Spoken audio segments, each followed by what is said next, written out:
Hi, I'm Chris Hanley, and this is the fourth video on how to play Warmachine. So, we previously talked about how you build your army, rather briefly. We're now going to quickly look over what the profile of a unit looks like in the game. Now, this is pretty much across the board the same for all models in the game, with a few caveats depending upon whether it's a warcaster, a warlock, a war beast, warjack, etc. So, most units have a speed value. This is the distance they can move, measured in inches, for a regular move action. Now, quick point, you can pre-measure in this game. You can measure it anytime you want. So when a model moves, you're going to measure from the front of its base, and its front of its base therefore can't go any further than, say, if it's got a speed of 6, you can't move more than 6 inches on the board.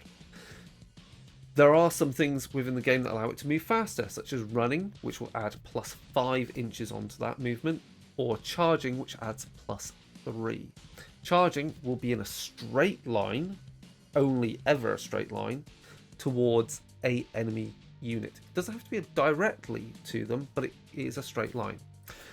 Other statistics then in the profile, we have the arcane attack rating. This is a measure of how good they are at trying to hit a target. The melee attack rating, so this is how good they are in combat. Range attack rating, how good they are at firing ranged weapons. Defense, this measures how good they are at dodging attacks coming in at them. Arm, which is armor, which is how hard they are to damage with a weapon once it's hit them.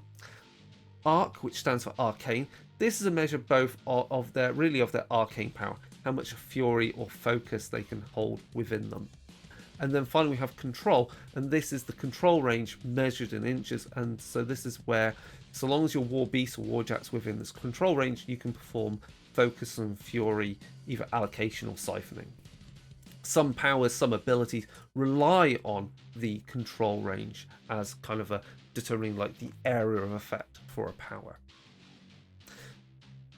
Now, some caveats to this, some models, like War Beasts, have a fury rating, so this is the maximum fury that they can have on the model, and they will also have a threshold rating. This is relates to a measure of how easily they will frenzy.